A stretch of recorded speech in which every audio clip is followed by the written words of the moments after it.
RTI ಮಾಹಿತಿ ಹಕ್ಕು ಅಧಿನಿಯಮ 2005.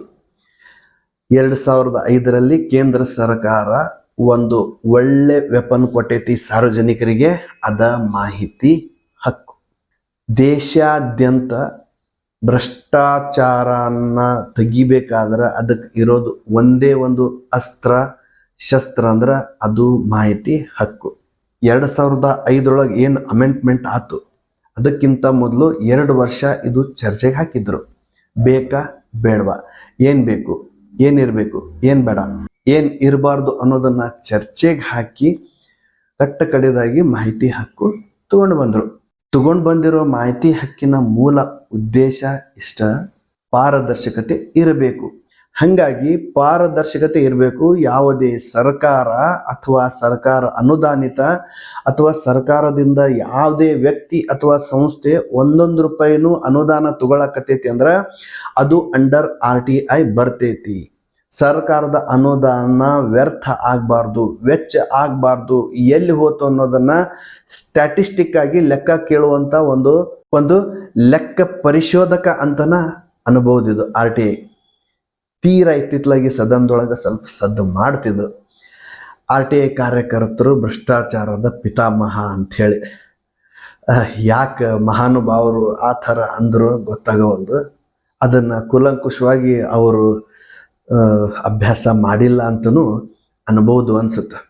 ಈ ರಾಜಕೀಯ ಪಕ್ಷದವರನ್ನ ಈ RTI ಅಡಿಯೊಳಗೆ ತರಬಹುದಾ ಅನ್ನೋದನ್ನು ಇನ್ನೂ ಚರ್ಚೆ ಆಗಕತೈತಿ. ಆ ಚರ್ಚೆ ಪೂರ್ಣ ಆಗಿಲ್ಲ. ತರಬೇಕಾ ಬೇಡವಾ ಅನ್ನೋದು. ಹೆಂಗ ಸರ್ಕಾರದ ಅನುದಾನ ಬಳಸ್ಕೊಳ್ಳೋ ಪ್ರತಿಯೊಬ್ಬ ವ್ಯಕ್ತಿ ಮತ್ತು ಸಂಸ್ಥೆ RTI ಅಡಿಯೊಳಗೆ ಬರುತ್ತ, ಹಂಗ ರಾಜಕಾರಣಿಗಳಿಗೆ ಏನು ಫಂಡಿಂಗ್ ಆಗತ್ತಲ್ಲ, ಎಲ್ಲಿಂದ ಫಂಡಿಂಗ್ ಆತು? ಸಾರ್ವಜನಿಕರ ಹಣ ಅಥವಾ ಸಾರ್ವಜನಿಕರ ತೆರಿಗೆ ಹಣ ಆಗತ್ತದು ಅಂದಾಗ ಅದು ಕೂಡ ಪ್ರಶ್ನಾತೀತ ಅಲ್ಲ, ಆನ್ಸರೇಬಲ್ ಮಾಡಬೇಕು ಅನ್ನೋ ಕಾರಣಕ್ಕೆ ಅದನ್ನ RTI ಅಡಿಯೊಳಗೆ ತರೋ ಪ್ರಯತ್ನ ಮಾಡಿದ್ರು ಕೆಲವೊಂದಿಷ್ಟು ರಾಜಕಾರಣಗಳು ಅದಕ್ಕೆ ಒಪ್ತಾ ಇಲ್ಲ, ವಿರೋಧ ವ್ಯಕ್ತಪಡಿಸಕತ್ತಾರೆ. ಯಾಕಂತಂದ್ರೆ ನಾವು ಎಲ್ಲಿಂದ ಹೆಂಗೆ ಫಂಡಿಂಗ್ ರೈಸ್ ಮಾಡಿರ್ತೀವಿ ಅದರ ಮೂಲ ಸಾರ್ವಜನಿಕರಿಗೆ ಸಿಕ್ಬಿಡ್ತೈತಿ. ಅಂದ್ರೆ ನಮ್ಮ ಜುಟ್ಟು ಸಾರ್ವಜನಿಕರಿಗೆ ಸಿಕ್ಬಿಡ್ತೈತಿ. ನಮ್ಮ ರಾಜಕಾರಣಿಗಳ ಪವರ್ ಕಡಿಮೆ ಆಗತ್ತ ಅನ್ನೋದು ಅವ್ರಿಗೆ ಗೊತ್ತಲ್ಲ. ಹಿಂಗಾಗಿ ಅವರು ರಾಜಕೀಯ ಪಕ್ಷಗಳನ್ನ ಈ ಒಂದು RTI ಅಡಿಯೊಳಗೆ ತರಕ ಒಪ್ತಿಲ್ಲ. ಆಕ್ಚುಲ್ ಹೇಳ್ಬೇಕಂದ್ರೆ ಬರಬೇಕು, ಆದರೆ 1-2 ವಿಷಯನ ಹೊರಗಿಟ್ಕೋಬಹುದು. ಒಂದು, ರಾಜಕೀಯ ಪಟ್ಟುಗಳು ಅಂದ್ರೆ ಅವ್ರು ಏನ್ ಆಕ್ಟಿವಿಟಿ ಮಾಡ್ತಿರ್ತಾರಲ್ಲ ಅದು, ಮತ್ತು ಅವರ ವೈಯಕ್ತಿಕ ವಿಚಾರನ ಹೊರಗಿಟ್ಟು ಎಲ್ಲಿಂದ ಯಾವ ಪಕ್ಷಕ್ಕೆ ಎಷ್ಟು ಫಂಡಿಂಗ್ ಬಂತು, ಆ ಬಂದಿರೋ ಫಂಡು ಯಾರ್ದು, ಸಾರ್ವಜನಿಕರದ, ಸಾರ್ವಜನಿಕ ತೆರಿಗೆ ಹಣನ ಅಥವಾ ಸರ್ಕಾರದ, ಒಂದು ಕಂಪನಿ ಅಥವಾ ಒಬ್ಬ ವ್ಯಕ್ತಿ ವೈಯಕ್ತಿಕವಾಗಿ ಕೊಟ್ನಾ ಅನ್ನೋದನ್ನ ಮಾಹಿತಿ ಹಕ್ಕು ಅಡಿಯೊಳಗೆ ತಂದ್ರಪ್ಪ ಅಂತಂದ್ರ ಇದಕ್ಕೆ ಇನ್ನೂ ಪಾರದರ್ಶಕತೆ ಜಾಸ್ತಿ ಸಿಗುತ್ತೆ. ಇದಕ್ಕೆ ಕೆಲವೊಂದಿಷ್ಟು ಉದಾಹರಣೆ ಕೊಟ್ಕೊಂತಾನು ಹೋಗ್ತೀನಿ ನಾನು. ಒಬ್ಬ ವ್ಯಕ್ತಿ ಒಂದು ಏರಿಯಾದೊಳಗೆ 3.5 ಎಕರೆ ಲ್ಯಾಂಡ್ ಖರೀದಿ ಮಾಡಿದ್ರು. ಖರೀದಿ ಅಂದ್ರೆ ಸೇಲ್ ಆಫ್ ಅಗ್ರಿಮೆಂಟ್. ಬಹುಶಃ ಒಂದು 7 ಲಕ್ಷದೊಳಗೆ 3.5 ಎಕರೆ ಹೊಲ ಫೈನಲ್ ಮಾಡ್ಕೊಂಡಾರ. ಅದೇ ರೀತಿ 5 ಲಕ್ಷ ರೂಪಾಯಿ ಅವರು ಅಡ್ವಾನ್ಸ್ ಆಗಿ ಕೊಟ್ಟಾರ. ಅಂದ್ರೆ ಈ ಕಾಗದದೊಳಗೆ ಬರೀತಾರಲ್ಲ, 7 ಲಕ್ಷಕ್ಕೆ ನಾನು ನಿಮಗೆ ಕೊಡಲು ಒಪ್ಪಿರುತ್ತೇನೆ, ಅದೇ ರೀತಿ 5 ಲಕ್ಷ ನೀವು ನಮಗೆ ಸಂದಾಯ ಮಾಡಿದ್ದು, ಉಳಿದ 2 ಲಕ್ಷ ಹಣಗಳನ್ನು ನಾವು ಫಾರಂ 11A ಅಥವಾ ಫಾರಂ 10 ತಂದಾಗ ತಾವು 2 ಲಕ್ಷ ಕೊಟ್ಟು ತಮ್ಮ ಹೆಸರಿಗೆ ವರ್ಗಾಯಿಸಿಕೊಳ್ಳಬೇಕು ಅಂತಂದು ಏನು ಫಾರ್ಮಾಲಿಟೀಸ್ ಬರ್ತೈತಲ್ಲ ಬಾಂಡ್ ಒಳಗ, ಆ ಥರ ಸೇಲ್ ಆಫ್ ಅಗ್ರಿಮೆಂಟ್ ಬರೆದು ಕೊಟ್ಟೈತಿ ಆ ಪಾರ್ಟಿ. ಯಾರು? ಹೊಲದ ವ್ಯಕ್ತಿ. ಕೊಟ್ಟಾಗ ಇವ್ರೇನ್ ಮಾಡ್ಯಾರ, ಸರಿ ಹಂಗಾದ್ರಂತೆ ಒಂದು 6-8 ತಿಂಗಳ 10 ತಿಂಗಳ ಸುಮ್ಮನೆ ಕೂತಾರ. ಯಾಕೋ ಪಾರ್ಟಿ ಬರೋವಲ್ದಲ್ಲ ಅಂತಂದು ಕಾಂಟ್ಯಾಕ್ಟ್ ಮಾಡ್ಯಾರ. ಇವರು ಸ್ವಲ್ಪ ಟೈಮ್ ದಬ್ಕೊಂತ ಹೋಗ್ಯಾರ, ಅಂದ್ರೆ ಟೈಮ್ ಡ್ರ್ಯಾಗ್ ಮಾಡ್ಕೊಂತ ಹೋಗ್ಯಾರ. ಅದು ಎಲ್ಲೋ ಒಂದೂವರೆ ವರ್ಷ ಟೈಮ್ ಆತು. ಅದಾದ್ಮೇಲೆ ಮತ್ತೆ ಕೇಳ್ಯಾರ, ಕರೆಕ್ಟ್ ರೆಸ್ಪಾನ್ಸ್ ಬಂದಿಲ್ಲ. ಏನು ಸೇಲ್ ಆಫ್ ಅಗ್ರಿಮೆಂಟ್ ತಗೊಂಡೈತಲ್ಲ, ಈ ಪಾರ್ಟಿಗೆ ಡೌಟ್ ಬರಾಕತ್ತೈತಿ, ಇಷ್ಟು ದಿವಸನೂ ಬಿಡಬಹುದಾ? ಇವ್ರಿಗೆ ಹಣಕಾಸಿಂದು ಅರ್ಜೆಂಟ್ ಇದ್ರೆ, ರೊಕ್ಕದ ಅರ್ಜೆಂಟ್ ಇದ್ರೆ ಇವ್ರು ಇಮಿಡಿಯೇಟ್ ಎಲ್ಲ ಡಾಕ್ಯುಮೆಂಟ್ ರೆಡಿ ಐತಿ ಸರ್ ಅಂತ ಅನ್ಬೇಕಾಗಿತ್ತು. ಯಾಕೆ ಇವ್ರು ಬರೋವಲ್ರು ಅಂತ ಹೇಳಿ ಕ್ರಾಸ್ ಚೆಕ್ ವೆರಿಫೈ ಮಾಡೋಣ ಅಂತ ಅಂದಾಗ, ಯಾರೋ ಒಬ್ಬ ವ್ಯಕ್ತಿಗೆ ಕಳಿಸಿದಾಗ ಅವ್ರಿಗೆ ಗೊತ್ತಾಯ್ತು, ಜಸ್ಟ್ 3 ದಿವಸದ ಹಿಂದೆ ಬೇರೆಯವರಿಗೆ ಅವರು ಸೇಲ್ ಮಾಡಿ ಕೊಟ್ಟಾರ ಅನ್ನೋದು. ಯಾವ ಮೊದಲ ವ್ಯಕ್ತಿ ಸೇಲ್ ಆಫ್ ಅಗ್ರಿಮೆಂಟ್ ತಗೊಂಡಾರ ಇವ್ರಿಗೆ ಬಿಟ್ಟು ಬೇರೆಯವರಿಗೆ ಜಾಸ್ತಿ ದುಡ್ಡು ಸಿಕ್ಕೈತಿ. 2 ವರ್ಷದ ಹಿಂದೆ ಏನ್ ಸೇಲ್ ಮಾಡಿದ್ರು ಅಥವಾ ಏನ್ ಸೇಲ್ ಆಫ್ ಅಗ್ರಿಮೆಂಟ್ ಮಾಡ್ಕೊಂಡಿದ್ರು ಅದಕ್ಕಿಂತ ಜಾಸ್ತಿ ದುಡ್ಡು ಇಲ್ಲಿ ಸಿಕ್ಕಾಗ ಅವರು ಬೇರೆಯವ್ರು ಮಾರ್ಕೊಂಡ್ಬಿಟ್ರು. ಮಾರ್ಕೊಂಡಾಗೂ ಸಹ ಅವ್ರು ಏನ್ ಮಾಡ್ಬೇಕಾಗಿತ್ತು, ಇಲ್ಲ ಸರ್ ಏನೋ ತೊಂದರೆ ತಾಪತ್ರೆ ಮನ್ಯಾಗ ಹಂಗಂದ್ರು ಹಿಂಗಂದ್ರು, ಅದೇನೈತಿ ಒಂದು ಸ್ವಲ್ಪ ನಿಮ್ಮ ಅಮೌಂಟ್ ಜೊತೆಗೆ ಒಂದು ಕಾಂಪೆನ್ಸೇಷನ್ ಥರ ಏನೋ ಒಂದು 4 ಜನ ಹಿರಿಯರು ಏನು ಕುಂತ ಮಾತಾಡ್ತಾರಲ್ಲ ಆ ಪ್ರಕಾರ ಮಾತಾಡಿ ಸೆಟಲ್ಮೆಂಟ್ ಮಾಡಿದ್ರೆ ಸರಿ ಹೋಗ್ತಿತ್ತು.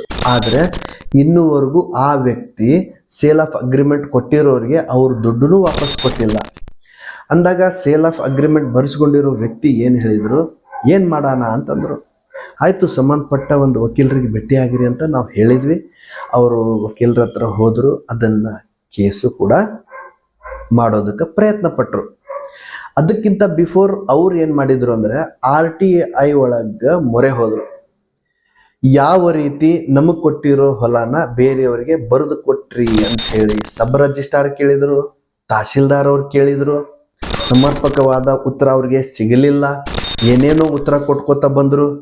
ಹಂತ ಹಂತವಾಗಿ ಇಲ್ಲಿ ಬಾಜು ಬರ್ಕೊಂತ ಹೋಗ್ತಾವ 1 by 1 ಆದ್ಮೇಲೆ ಸ್ವಲ್ಪ ಮೇಲ್ ಹೋದ್ರು, ಅಂದ್ರೆ ಅಪೀಲ್ ಅಂತಾರಲ್ಲ, ಜಿಲ್ಲಾ ಕೇಂದ್ರಕ್ಕೆ ಹೋದ್ರು.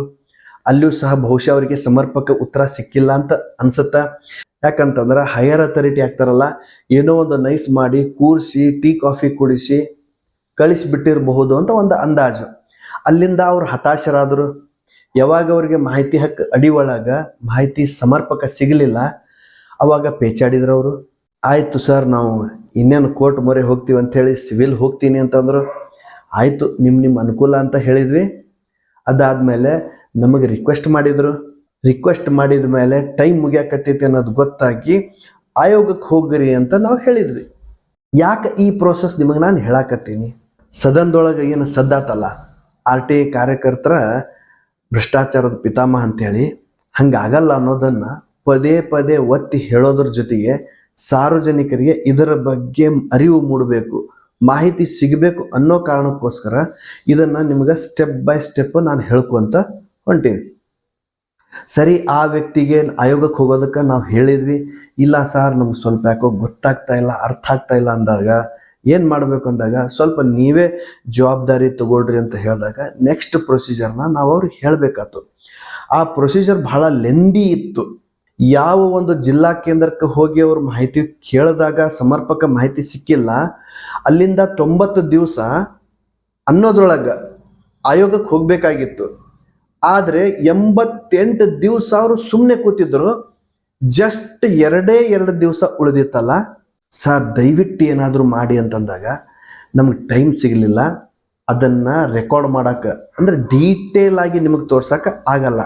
ಸಣ್ಣ ಸಣ್ಣ ತುಣುಕಷ್ಟ ಇಲ್ಲಿ ಬಾಜು ಬರ್ತಿರ್ತಾವೆ ನೋಡ್ರಿ. ಎಷ್ಟು ಪೇಪರ್ಸ್ ಬೇಕು ಅಂತಂದ್ರೆ ಒಂದು ಸ್ಟ್ಯಾಟಿಸ್ಟಿಕ್ ಹಾಕಿ ನೀಟಾಗಿ ನಾವು ಒಂದು ಅರ್ಜಿ ಫಾರ್ಮ್ ರೆಡಿ ಮಾಡಿ ಇವ್ರಿಗೆ ಏನು ಅನ್ಯಾಯ ಆಗೈತಿ, ಆಗಿರೋ ಅನ್ಯಾಯನ ಸರಿಪಡಿಸಾಕ ಇವರು ಎಲ್ಲೆಲ್ಲಿ ಮಾಹಿತಿ ಹಾಕಿರೋ ಮಾಹಿತಿ ಇವರಿಗೆ ಸರಿಯಾಗಿ ಕ್ರಮಬದ್ಧವಾಗಿ ಸಿಗ್ತಾ ಇಲ್ಲ, ಯಾರ್ಯಾರಿಗೆ ಮಾಹಿತಿ ಹಾಕಿದ್ರು ಲೆಟರ್ ಕರೆಸ್ಪಾಂಡೆನ್ಸ್ ಒಂದು ಆರ್ಡರ್ಲಿ ತಗೊಂಡು ಬಂದು ಇಷ್ಟೆಲ್ಲ ಆದರೂ ಇವರಿಗೆ ಮಾಹಿತಿ ಸಮರ್ಪಕ ಸಿಕ್ಕಿಲ್ಲ ಅಂದ್ರೆ ಇವರಿಗೆ ತೃಪ್ತಿದಾಯಕ ಮಾಹಿತಿ ಸಿಕ್ಕಿಲ್ಲ ಅನ್ನೋದನ್ನ ಕಾರಣ ಕೊಡ್ತಾ ಇರೋ 2 ದಿವಸ ಒಳಗ ಒಂದಿಷ್ಟು ಪೇಪರ್ಸ್ ಇದ್ದು, ಸಾಧಾರಣ ಅಂದ್ರು 150 ಪೇಪರ್ಸ್ ಕಲೆಕ್ಟ್ ಮಾಡಿದ್ರು ಎಲ್ಲಾ ಕಡೆ ಮಾಹಿತಿ ಹಾಕಿ.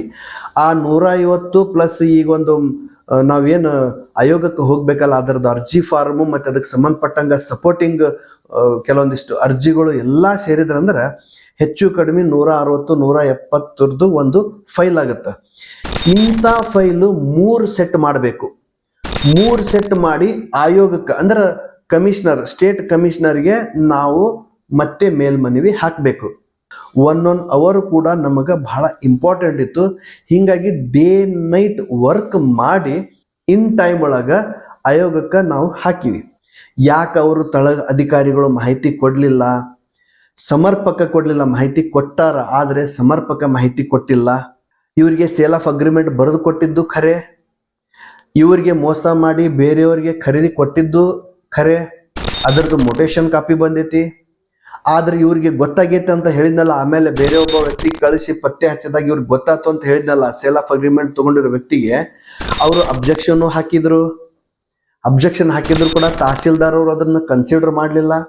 ಇದನ್ನೆಲ್ಲ ಸ್ಟ್ಯಾಟಿಸ್ಟಿಕ್ ಆಗಿ ಅಂದ್ರೆ ಆರ್ಡರ್ಲಿ ತಗೊಂಡ್ ಬಂದು ಆಯೋಗಕ್ಕೆ ಹೋಗ್ಬೇಕಾಗತ್ತಲ್ಲ, 2 ದಿವಸ ಸಾಲಲ್ಲ.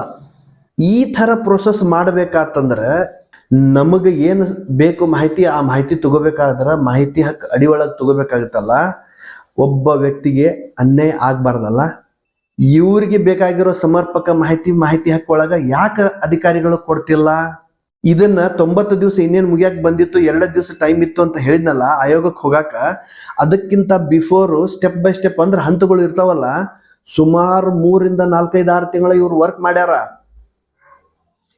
ಆದ್ರ ತಳ ಹಂತದೊಳಗೆ ಪ್ರಾಪರ್ ವರ್ಕ್ ಮಾಡ್ಯಾರ, ಮೇಲ್ ಹಂತಕ್ಕೆ ಅವ್ರಿಗೆ ಹೋಗಾಕಾಗಿಲ್ಲ, ಸುಮ್ಮನೆ ಕೂತ್ಕೊಂಡ್ಬಿಟ್ರು. ಆಮೇಲೆ ನಮ್ಮ ಗಮನಕ್ಕೆ ತಂದಾಗ ನಮ್ಮ ಹತ್ರ ಟೈಮ್ ಇರಲಿಲ್ಲ ಅಂದಾಗ ಆ ವ್ಯಕ್ತಿಗೆ ಕಾನೂನಾತ್ಮಕವಾಗಿ ಮೋಸ ಆತಲ್ಲ. ಸೇಲ್ ಆಫ್ ಅಗ್ರಿಮೆಂಟ್ ಕೊಟ್ಟಿರೋ ವ್ಯಕ್ತಿ ಹಾಗಾದ್ರೆ ಇವ್ರಿಗೆ ನೆಗೋಷಿಯೇಟ್ ಮಾಡಬೇಕಾಗಿತ್ತಲ್ಲ. ಸೇಲ್ ಆಫ್ ಅಗ್ರಿಮೆಂಟ್ ತಗೊಂಡಿರೋ ವ್ಯಕ್ತಿ ಹ್ಞೂ ಅನ್ಬೋದು, ಅಥವಾ ತನ್ನ ದುಡ್ಡನ್ನ ವಾಪಸ್ ತಗೊಂಡು ಹೋಗ್ತಿರ್ಬಹುದು, ಗೊತ್ತಿಲ್ಲ. ಆದರೆ ಆ ವ್ಯಕ್ತಿಗೆ ನಾಲೆಜ್ ಬರ್ದೆ ಬೇರೆಯವ್ರಿಗೆ ಮಾರ್ಕೊಂಡಾಗ ಅದು ಚೀಟಿಂಗ್ ಆತಲ್ಲ, ಫ್ರಾಡ್ ಆತಲ್ಲ, 420 ಆತಲ್ಲ ಅದು. ಈ ಎಲ್ಲ ಪ್ರಶ್ನೆಗಳಿಗೆ ಉತ್ತರ ಬೇಕು ಅಥವಾ ಹುಡುಕ್ಬೇಕಂದ್ರೆ ಕೇವಲ RTI ಮೊರೆ ಹೋಗ್ಬೇಕು. ಅದೇ ತರ ಆ ವ್ಯಕ್ತಿ RTI ಮೊರೆ ಹೋದ್ರು. ಏನು ಆ ವ್ಯಕ್ತಿದು ಅಳಲಿತ್ತು, ಅವರು ಆಯೋಗಕ್ಕೆ ಎಲ್ಲ ಡೀಟೇಲ್ ಹಾಕಿದ್ರು.